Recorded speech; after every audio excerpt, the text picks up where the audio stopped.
there, Wendirenay here. Welcome back to my channel. So unbelievably excited to introduce you to one of my most bestest friends in the whole world. And we had a 20-year gap in our friendship due to indoctrination. He is an ex-pioneer, ex-Bethelite. There's a little bit of all of us in these stories. And just a little bit of backstory, I went to pioneer school with Steve. And I just fell head over heels for him as a human being. And you'll see throughout the story where life took us, how it took us on different journeys. But after I woke up from the religion, he was one of the first people I could not wait to reconnect with. I had a lot of apologizing to do. And interestingly, all of the people that I have apologized to for shunning them and succumbing to the coercion that is in that religion have all been welcoming. I'm really, really grateful that Steve welcomed me back into his life. I am so blessed to have been able to leave thanks to YouTube videos like this and find the courage. And it is with my sincere hope that you find yourself in these stories and you also can find the bravery and the courage to leave and go against the grain that is in that religion. I'm gonna let Steve tell his story. Let's go.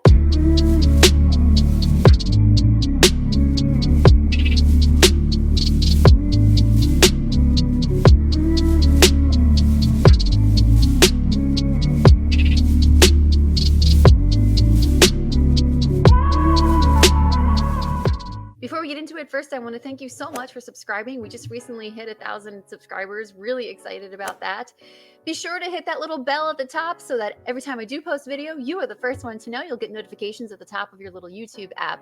And as always, there is a little community over there on TikTok where we have a lot of interesting discussions in the comments about various topics. Steve, it is so awesome to finally get you on the show. I got to say, it is just an honor to have you and to be reconnected. So for the audience members who don't have the privilege to know you, why don't you tell a little bit about your journey and what brought you to this point? Sure. Yeah. Hi, Wendy. It's good to see Hi, you. Steve.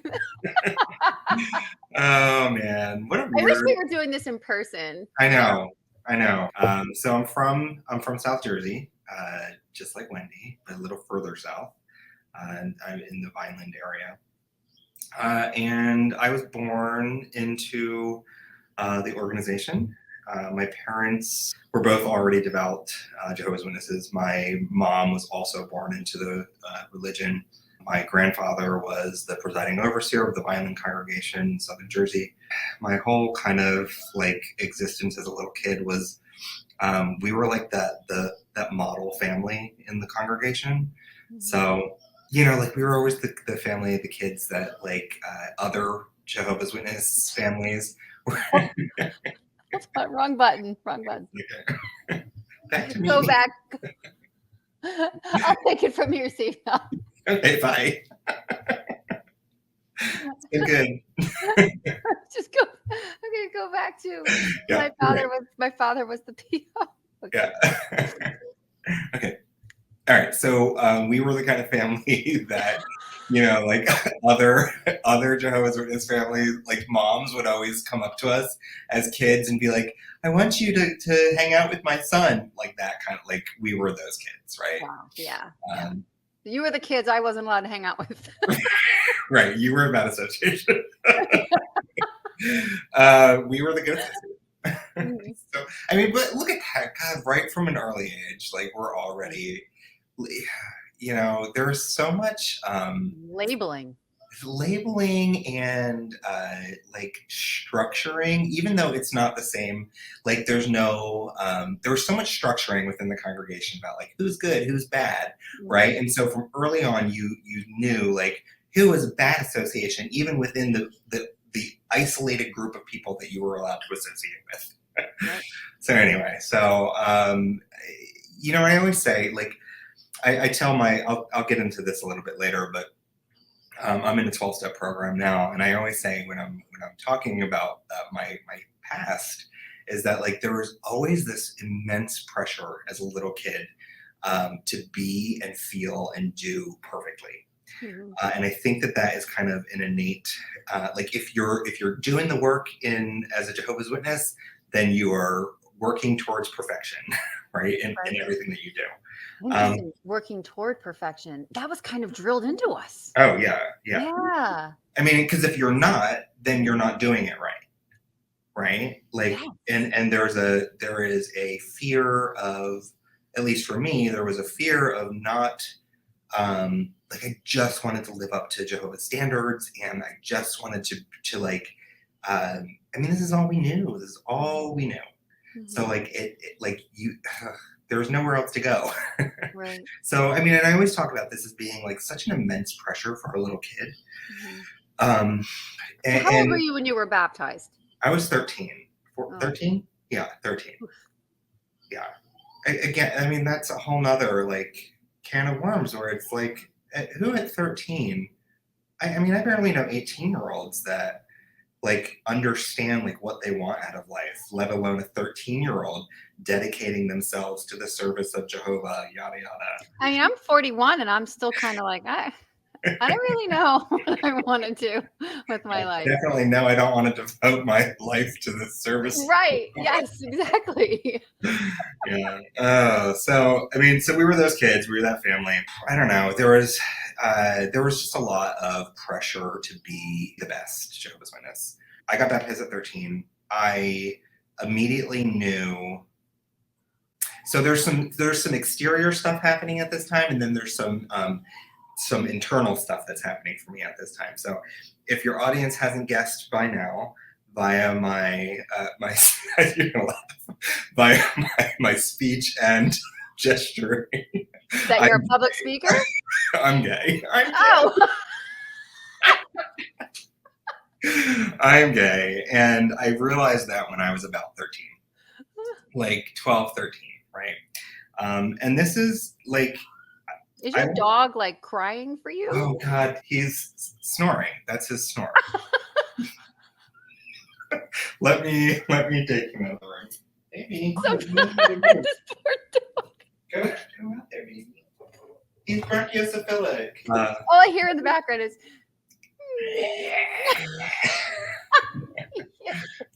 Okay. So at the age of 13, I realized I was gay, and not so, and not such a confident way in which I speak about it now. It was very much like a like I'm having these thoughts about men, and I hate myself for it. So to paint you a picture of what my life looked like from the ages of like 13 through 20, which is when I ultimately left, and what that kind of internal turmoil looked like. Here I was trying to be the best Jehovah's Witness I could be. I would be out in service all day long, going to meetings, conducting Bible studies, and then I'd come home at night, stumble into gay pornography, and end up masturbating, and immediately after I would end in tears, and in prayer to Jehovah. Like this was the cycle. Every night ended in tears and prayer to Jehovah, asking him to take this away from me, take away my homosexual tendencies. And this was the cycle. This was the cycle for 7 years. So I was essentially dealing with an existential crisis on my own, by myself, in constant fear of being found out, in constant fear of, and just constant guilt of displeasing God. And I talk about my relationship with God as well when I talk in these 12-step programs, because it was, I don't know, it was such a formulated relationship. Like I was told exactly how I had to think about God, how I had to show up in order for God to love and care for me. And I just, as a 13 through 19-year-old, I just found myself failing. No matter what I did externally, I couldn't make my insides match my outsides. So 13, I got baptized. I became an auxiliary pioneer at 14, 15 maybe, because I had asked to be homeschooled in high school. I asked to be homeschooled. So only recently have I thought about this again. And I asked to be homeschooled because I did not want to face the pressure of going to a public high school as a Jehovah's Witness. So I still had this like fear of the world, right? But basically, like I believed the religion. I believed all of our belief systems that we were raised with. But there was also like this, I don't want to have to defend it all the time or feel like such a fucking, oh, sorry, can I curse on the show? Okay. Sure. Yeah. Or feel like such a nerd. I just felt like such a nerd all the time. I mean, And you I kind of know- are, but that's besides the point. Totally. I'm super cool. So I asked to be homeschooled, and part of the reason, like how I was able to let my parents do or talk my parents into doing that for me is that I was like, I want to be homeschooled so that I can auxiliary pioneer. And you know, it wasn't untrue. Like I did want to be a pioneer, but I also like looking back on it, I also wanted to escape the ostracism of being a teenager in high school. So you were already from a really young age thinking of ways to kind of, I guess, reconcile what you knew about yourself, but at the same time get acceptance just from your family. Yeah. Just wow, Steve. Yeah. Auxiliary pioneer, which eventually led to, if you auxiliary pioneer, it'll lead to full-time pioneering. Oh, and we became pioneers the last year that it was 90 hours a month. Do you remember that? Did. It Yes, was the we last did. year. It was the last year that it was 90 hours. I mean, 90 hours a month is so much. But like, it was so exciting to be, because it also strokes your ego.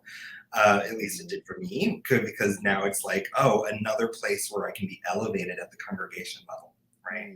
Yeah. And I don't think that you necessarily are like actively thinking that at the time, but that's totally what's happening subconsciously. Like, And did you have the goal to grow in the congregation? Like you wanted to be a servant, you wanted to follow in your father's footsteps, so to speak? Well, so it's interestingly enough, my dad at this time was not super, I would say that he was probably PMO at the time, because I remember as a teenager, it would always be like, you know, dad would come to meetings, but he wasn't super active. I have no idea what was really going on for him, but I know he became more active after I left. So, but anyway, but there was the desire to become, you know, the best I could be. One, because I wanted to please both everyone and Jehovah, but also because I wanted to. I was under the complete belief system that if I did everything God told me to do, if I did it all correctly, that He would take away my homosexual tendencies. And so I knew I was gay, but it was nothing I was comfortable with, and I wanted desperately for it to be taken away. And I thought that the vehicle that would bring me there would be service. It would be, you know, a life of devotion.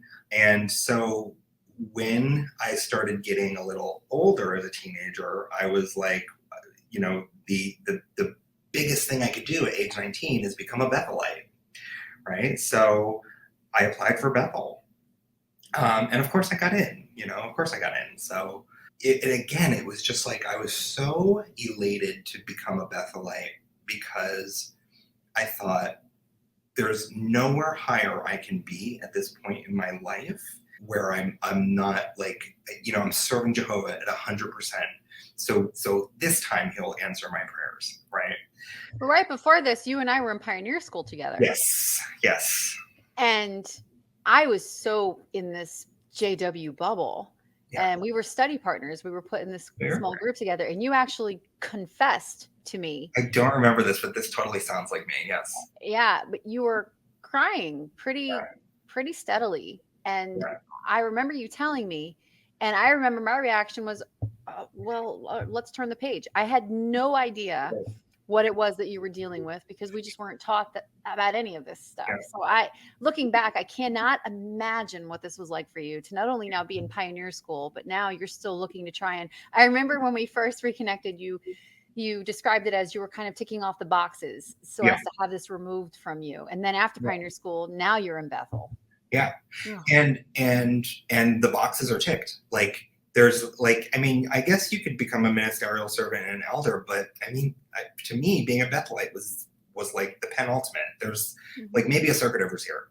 Yeah, and I even wanted to marry you. Like, I had like a crush on you. Yeah, I mean, but we kind of sort of dated. We did a really long street in 100-degree weather. Yeah.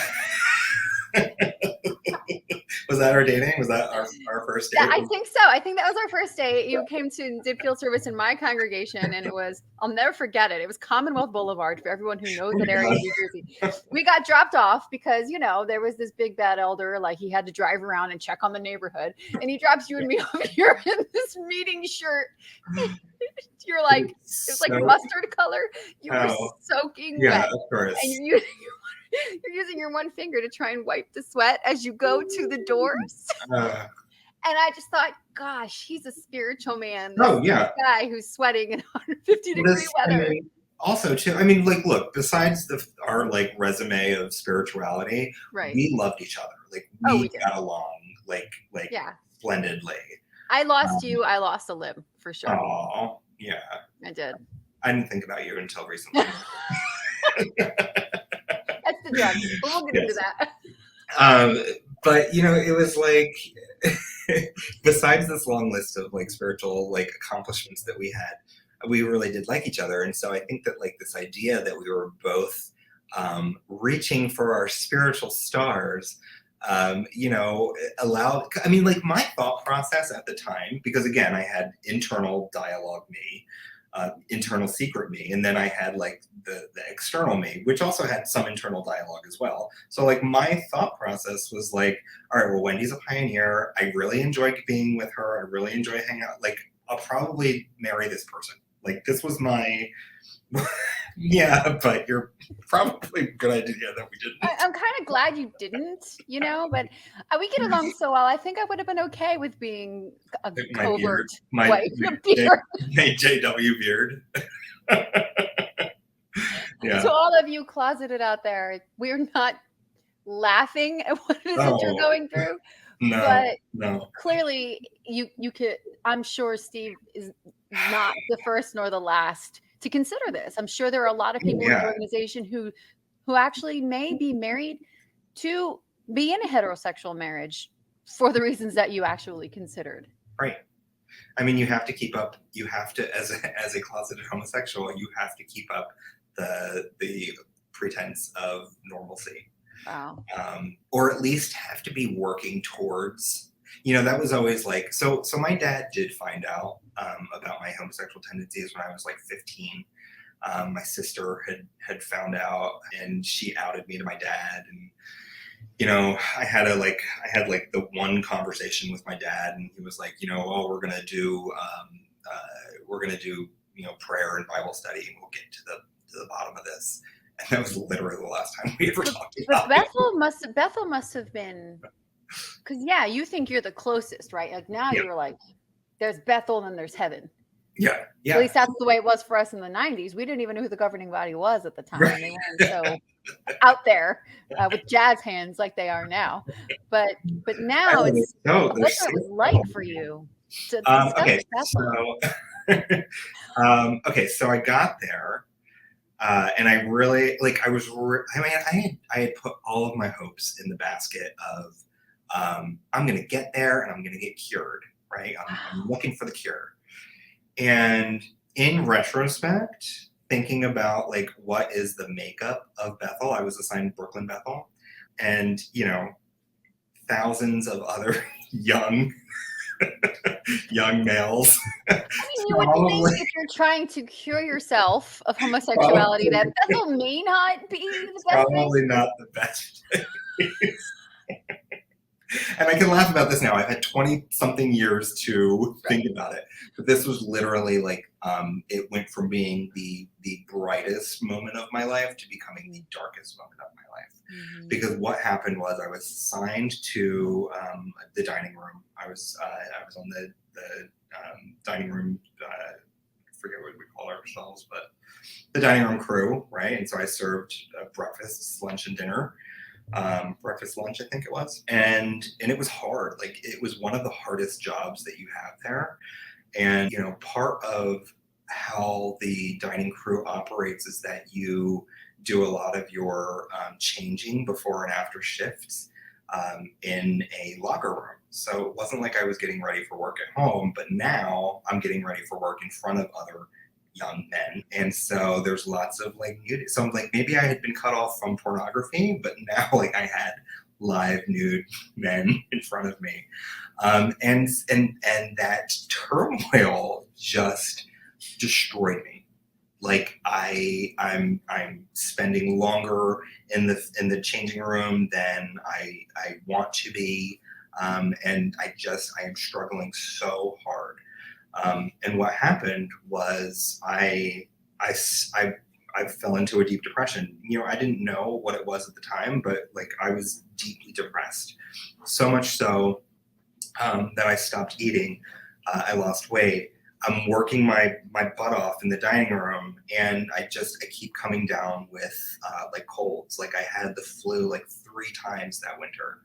And every time I would have it, I would have to call out from work. And so I'm like bedridden. And so just a cycle of like, I couldn't get physically well because I was emotionally destroyed, and I was spiritually wrecked because like, here I am, like, you have like, what's going on? Jehovah, answer my prayers.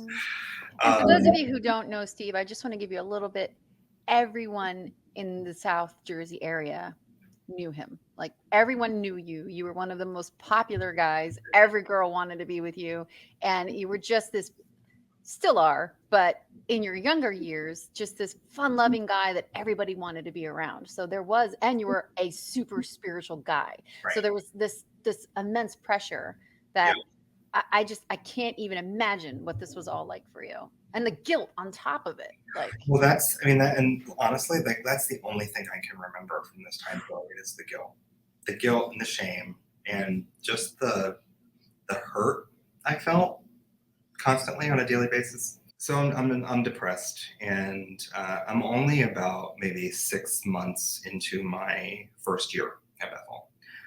But I've already, I call out of work at least once a month because I'm sick, and I'm already starting to just kind of crumble as a person. And here I am again, 19 years old, going through another existential internal identity crisis, and not. Wasn't there a commitment at Bethel? You had to stay a year. No, it's not. They want you to stay a year. There's no, you don't have to. Okay. At least from what I remember. I mean, so it's not a law, but it's a subtle. You should stay. Oh, sure, yeah. I mean, if you leave before your year's up, that's not cute. So, right. But I was literally dying. Like, I've never felt such emotional distress. Like it was, I'm dying, get me out of here. Like I can't, like there's no way that I can thrive here, and I need to leave. So I called my dad. He was like, well, do you want to talk to one of the Bethel elders? I think I had like one appointment with a Bethel psychiatrist, told them everything what was going on. But ultimately I had already made up my mind that like, I can't stay here. Like I can't stay here and continue to die like this. So I went home. I went home a little after 6 months, and as shameful and as depressing and as difficult as that was, I knew that that's what I had to do, because it was like, well, I can either die here or I can die at home, so I might as well die at home. So I went home. This is laughing. I know. Again, 20 something years to process this. And we have dark humor. That's yes, and we are dark and sarcastic humor. Thank you, unresolved trauma. Totally. So I went home, and I think that it was these years, like that last year at home. I'm 19, about to be 20 in a little while, and that last year is very cloudy for me. I don't know if it's because it is the height of all of my trauma kind of like bubbling to a froth at that point, or if it's just like, I don't know, it's just pushed down so far I can't access it. But I can tell you that I was so disillusioned, or at least the spark of disillusionment had started. I was definitely depressed. I was definitely, as thin as I had ever been. But like when I got back to my congregation, I was going through the motions. I did not become a Pioneer again. I was like, I'm just gonna go to meetings. I'll go out on Saturday's service. When you say disillusioned, do you mean this is where you started to not believe it was the truth anymore, or? Well, I don't know that had happened just yet. Okay. But I don't know how to describe it. I just think I was so numb. Sure. I was so numb and broken. That's how I felt. That like I didn't care. Like before, there was always like this ambition of like, all right, if I just do this, if I just check this box, like something will happen for me. And I just felt like I was in this space of like, nothing's gonna happen for me. This is it. Like this is my life. This is it. I will be fighting my homosexuality for the rest of my life because I did all the things that was asked of me, and Jehovah did not answer. So was it disillusionment with the religion? Was it just such a deep depression that I had nowhere else to look but all away? All of it. All of it, yeah. Yeah. So a series of things happened in this year that set me up to exit and to wake up from the religion. It's funny, like you talk about waking up, and I feel like I was shook awake, like somebody like shook me awake. Yeah. So it feels like that, like you. Yeah. You weren't given many choices, so now your family knows. Yeah, but it felt. I mean, so it felt like I still believed. Like I believed at this point. Yeah. Like I believed that the Jehovah's Witness was the truth. And I believed that like it was God's organization, and I believed that Armageddon was coming, and I believed that like if I didn't fix my shit, that I was not going to survive Armageddon. Like those were belief systems that I had even after leaving Bethel. And it had to have been such a huge challenge to still believe it, and also be suffering with homosexuality. To think that I still believe this, but why do I have this? I can imagine for someone who truly believes it, that the thought process could possibly be, what's wrong with me? Like, I still believe it's the truth. I'm doing everything I can. What's wrong with me? That's exactly it. I mean, it was always, why isn't this happening for me? Like, what am I doing wrong? What am I doing wrong? Mm-hmm. So the depression allowed me to kind of loosen my responsibilities with the congregation, just going through the bare minimum at this point. And started hanging out with people that we knew from Pioneer School. So I wasn't making like bad association choices still, but I definitely wasn't like the spiritual, like, and also like I was also that like pious 18-year-old who was like, oh, I know I'm the spiritual best. Like I was, right. I knew, right? He homeschooled, like, and he's like, I became a pioneer because I homeschooled. I love him. Right, yeah. So I knew what I was doing. And, but when I came home from Bethel, I started hanging out with people that, were just regular people, like regular Jehovah's Witnesses, not just all Jehovah's Witnesses still. And so there was a guy that we went to Pioneer School with. And we became friendly. I also loved him too. So yeah, he's out. I mean, he's not in the religion anymore. No. So him and I, we were friends at Pioneer School, and we became friends now after Bethel. And we ended up taking a trip with some other friends out to San Francisco. And I would do this thing where we shared a bed together on that trip in some of the hotel rooms. And so I would wait till I found him attractive. And everybody did. And I'm so mad at you for taking him from me, by the way. You never had a chance, please. I know.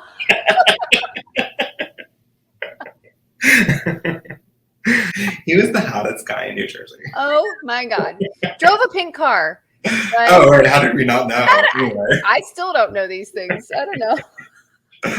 Anyway, so we did this whole thing where pretend we're sleeping, but just touching each other, right? And that was the draw of human nature, and coupled with oppression, it just made it so I'm 19 years old. I wanted to touch a person that I was attracted to.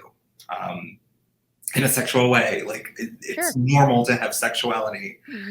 I did not think that at the time. So, but anyway, he realized, like, we ended up spending a lot of time together after that trip, and eventually one thing led to another, and we ended up sleeping with each other. You know, we had sex for, I don't know, like a couple weeks before we had that ultimate, what do we call it? The pangs of consciousness, right? The guilty conscious. Because he was super preemie too. Yes. Also struggling. Oh, yes. He was also a full-time pioneer. You know, he was doing the whole deal that I was doing. I mean, like, you know, and so after a couple weeks of hooking up, like it just hit us though. We're like, oh my God, we have to tell on ourselves. Like, we can't, this is wrong. Like I have, and like we had feelings for each other. It was all so confusing. It was all so confusing because there's things that are happening naturally that feel fine, and everything in your orbit is telling you that it's wrong, right? But internally it's not wrong. So like you're constantly dealing with this. Well, they said it's wrong, but I don't feel wrong. So, but maybe my feelings are wrong. So maybe I should feel wrong about this, right? And so eventually it ends in us telling telling our family, and then having to tell the elders. So something had happened, and this allowed me to ultimately exit the religion. Something had happened a few months prior to this. My family owns as do most Jehovah's Witnesses, a type of physical labor cleaning business, right? They did carpet cleaning. And I never wanted to do that. Like I always wanted to do something with art. You know, I had asked my parents if I could go to community college to get an associate's degree in graphic design. And, you know, they let me. We had a friend of ours, a close family friend. She was also a full-time pioneer, who she had gone to the community college for nursing. And so like we kind of had like this pathway of like, well, look, you know, she's doing it, I can do it. I then, after like a semester at community college, I talked my parents into letting me go to a local art school, which was still a 2-year program. So I was like, look, it's a 2-year program, but it's all focused completely on design. So I'll have a better opportunity to get a job, yada, yada. And I think that because I was so depressed, like this is post Bethel, you know, my parents were a lot more lenient about like what they were okay with me to do. Now, granted, I'm 19 years old. Like I'm not a child. Were you just fellowshipped at this point? No, I'm not fellowship. I'm not just fellowship. Okay. Yeah, I was, because, you know, I'm getting a, I guess at this point I had talked them into it being like a trade school, because art school is kind of like a trade school. You don't take a lot of critical thinking classes. There's not a lot of like science or maths or literature or any of that. It's very technical. Smart. At least the one I was going to, right? Yeah. So a technical school, like you can pass off as a Jehovah's Witness. So I had gone one semester at this art school in Delaware, and it was driving distance from our house, etc. And so now we've told the elders. Sorry, I had to put that in there as the kind of the backstory to what's about to happen. We've told the elders, and a judicial committee has been, formed for. He's in another congregation, but my judicial committee has been formed in my con. And at this point, like telling on yourself, and requiring a judicial committee is just another like pang of like disappointment and shame, and like I'm already in a shame spiral, and now I've just added like the world's biggest shaming point to this. Right.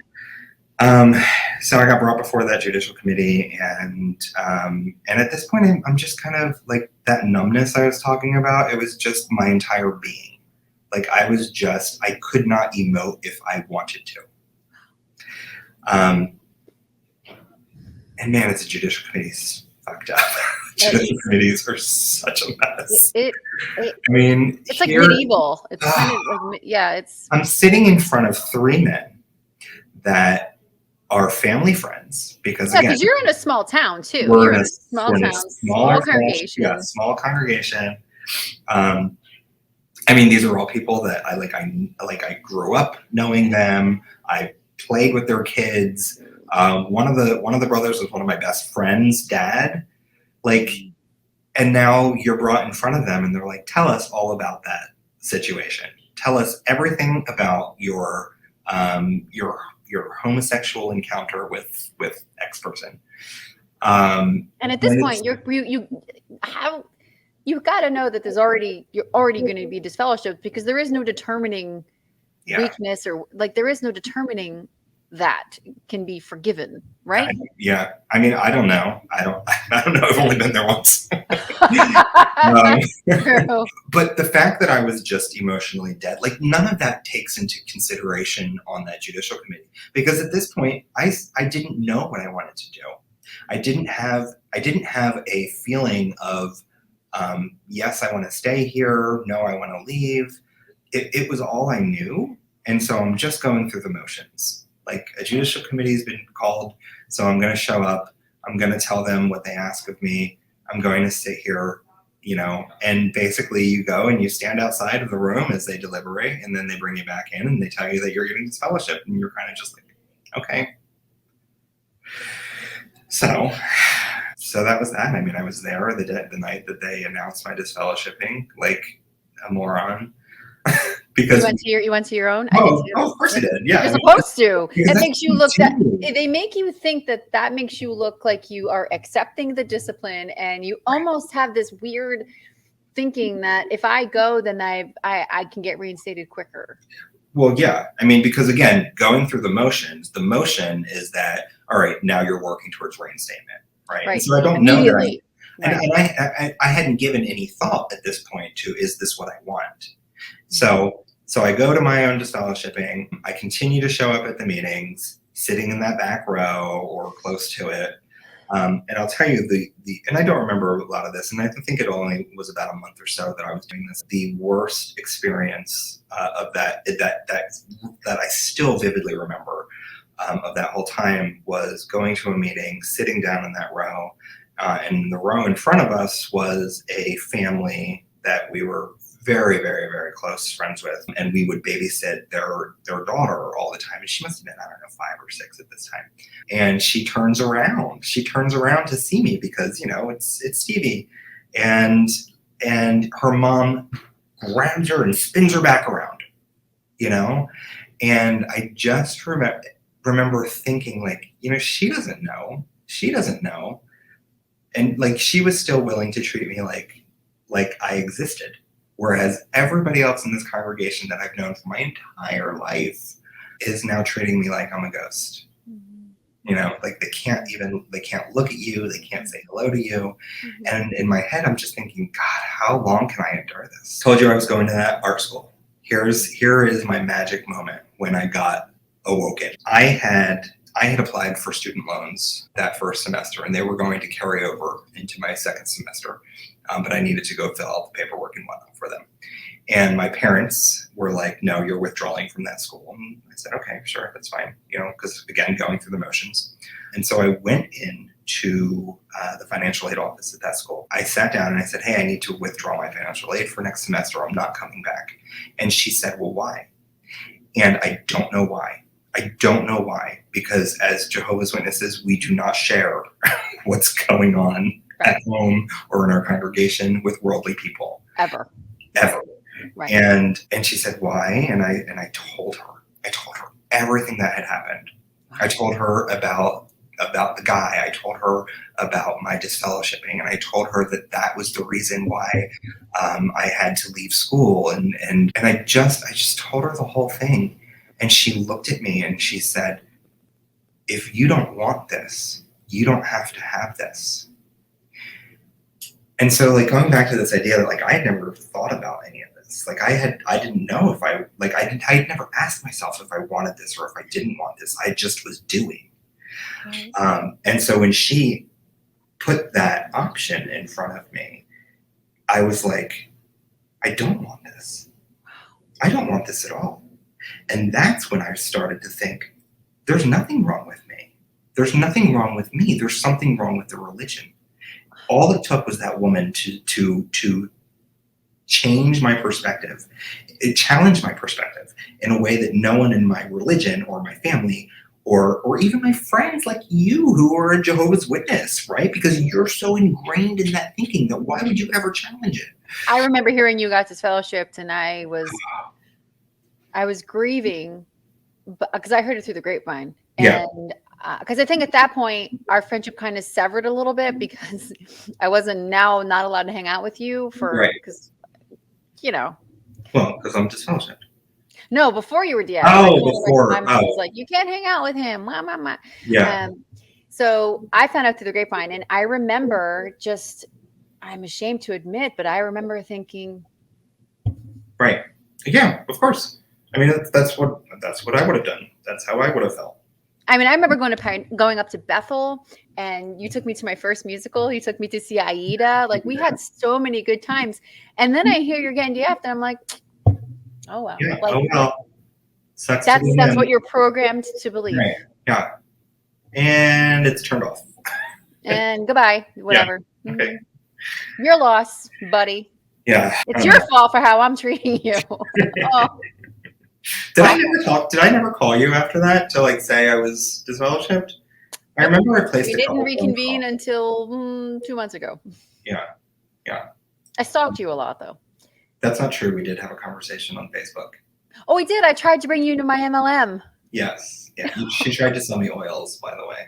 She tried. Anyway, so I left home. I am Wendy, and I'm a sucker for cults. I'm addicted to high control. God. Okay. So listen. So I went back home. I put together a plan. I was going to leave home within 2 weeks' time. And I packed up all of my things, fit into the back seat of my car. And I called my parents on the Saturday morning, the day I was about to leave. I called my parents and I was like, I need you to come home. I said, did I tell you? They were out in service, of course. It was Saturday morning. So, they came home and I was like, I'm leaving. Mm-hmm. Like, I'm not going to try and get reinstated. I'm going to leave. And that was that. I left. I often talk about it being like I often will say in brevity, I'll say, oh, I was thrown out because I was LGBT, or I was thrown out because I didn't go along with the religion. But the reality is that I left because my only choices were to stay and die a emotional death. Yeah, because you would then have to live a life of complete unhappiness, be unfulfilled, pretending. Or I could leave and try and figure some shit out on my own. It's interesting to me because even if you were to marry a woman, even living a lie, that would be acceptable to them. Oh, totally. That's what's very interesting to me. Yeah. That'd be fine. So now you're out and you're going to college, and so you decide to leave home, and you stayed in college at this point. I did. And then what happened? Like I said, I felt like I was shaken awake. And I had an immediate, like, all right, well, if I'm going to do this, I'm going to do it. Right. Because I think that's kind of just how my personality is anyway. Right. So, like, I'm not a Jehovah's Witness anymore. So I'm going to be not a Jehovah's Witness. So anything that I had believed, I put a hard no on, a hard stop on. Mm-hmm. Belief in Jehovah? No. Mm-hmm. Belief in Armageddon? No. Belief in the new system? No. Like, you took that black and white training, the black and white thinking, and Uno reversed it. Oh, absolutely. Yep. And so now anything that was a no became a yes. Right. And so, that opened up a lot of other like things for me. And I think that we'll talk about that in another video. Definitely. Because part of my journey deals with addiction and then recovery. And also too about finding spirituality through that process. That's a much longer story. But, I took all of my belief systems, I put a hard stop on them, and I opened myself up to believing other things and to learning about other things. I do think that as a Jehovah's Witness, we are given this kind of gift of like wanting for knowledge. And so if and when you leave, if you can continue that thirst for knowledge, just take the constraints off.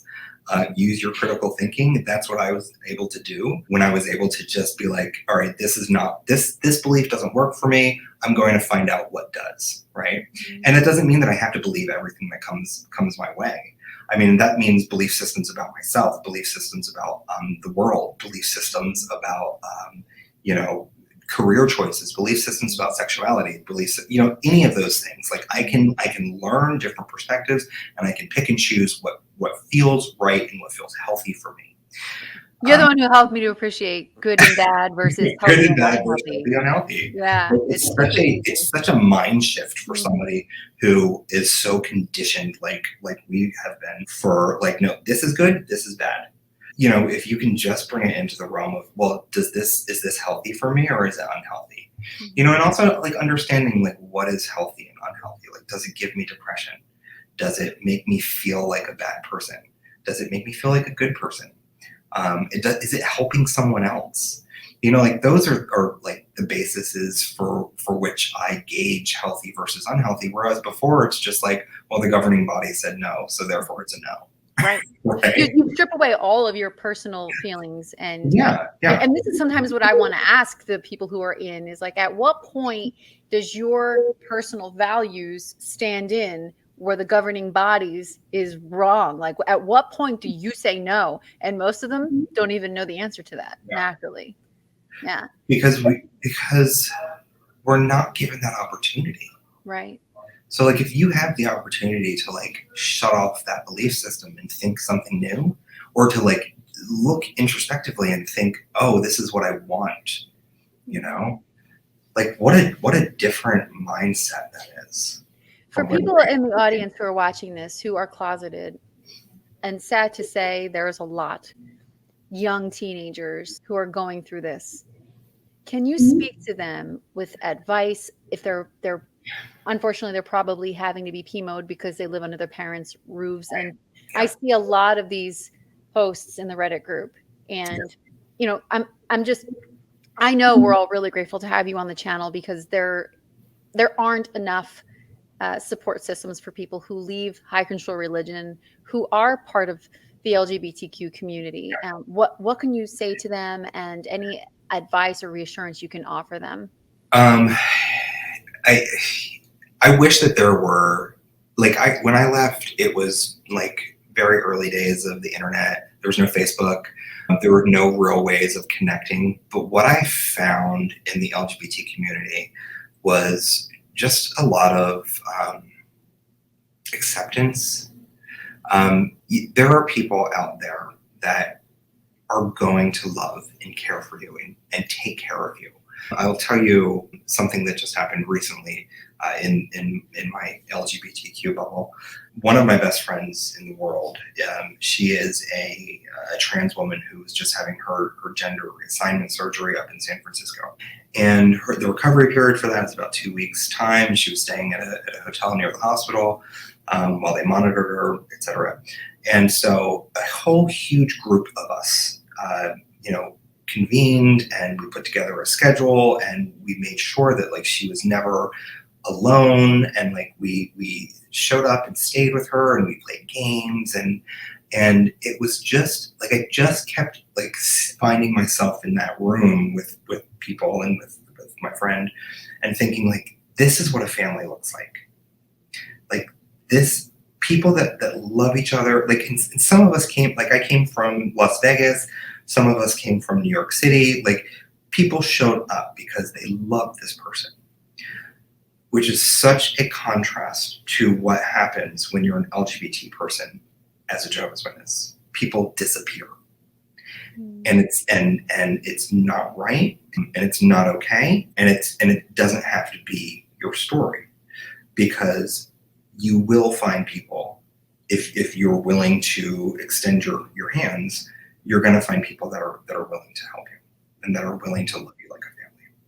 And that's so there are resources out there for absolutely people who are struggling with this. I mean, look, every LGBT center in most major cities and even smaller cities will have resources that will help you understand what it means to be part of the community, like help you understand your own identity issues. They can probably hook you up with therapists or groups that deal specifically with this type of, they often call it religious abuse in our community. So this, like, the way we were brought up is religious abuse because it goes against everything we know is innately beautiful about ourselves, and we were told that. That's what I was going to ask you. You and I are both big proponents of getting into counseling with someone who is closeted and dealing with a cult or high control religion. In your opinion, what is the best kind of therapy? What kind of therapist should these young people seek out? Because a lot of therapists don't really understand the dynamic. So in your experience, what would you say to them if they were looking? And they have to, like, keep in mind, a lot of people they're searching and they're searching under their covers. They have to hide their Google searches. They don't want their parents to know. So I mean, I think that any type of LGBT trauma therapist, I've had many over the years. Every therapist that I've ever had is familiar with LGBT issues, and I think that anyone that's in the therapy space that deals with LGBT clients is well versed enough in religion as a block to development. So yeah, that would be LGBT trauma. We're going to have you back on the show, and we're going to talk more about the other part of your journey that can also be extra helpful. What does life look like for you now? It's big. Like, my life is really big. Yeah. We go from having, I don't know, I thought my life was kind of big as a Jehovah's Witness, but like, it's actually really small. And today my life is really big. I've been with my partner for 9 years. We're getting married next year on our 10th anniversary. We just bought a house together here in Las Vegas. We moved his mother in with us, so like I get to like care for and take care of his mom. So there's a lot of, like, I've built a lot of family, and I think that that's been such a big part of my exit from the religions is stop reaching back towards people who have shown me what their boundaries are, and I'm reaching forward towards people that are like, oh no, I'm here and I want you in my life. And I think that's been the biggest lesson that I've taken from these last 20 years is like, stop reaching backwards, keep reaching forwards. There's just a lot of people that want to love you, that want to have you in your life. So like, we have to learn to see that we are worthy of love. Yeah. We're taught from a very young age that he who's trusting in his own heart is stupid. We're taught to ignore intuition. We're taught that outside the organization, we're nothing. Yeah. And there's nowhere to go. With people like you who are out there on the other side telling these stories of triumph, I think that's everything we need to see right now. And thank you so much. If one of our viewers wanted to reach out to you, if they needed advice, where can they reach you? Stephen with a PH, STEPHEN.fogg, FOGG, @me.com. Okay, so email would be the best option. And we're going to have you back on, Sea of Reed. There's a whole other part of this story that is really, really significant. So thank you so much for sharing that with us. Thank you. Yeah, thanks, Wendy. Thanks for having me on. All right, we'll see you next time.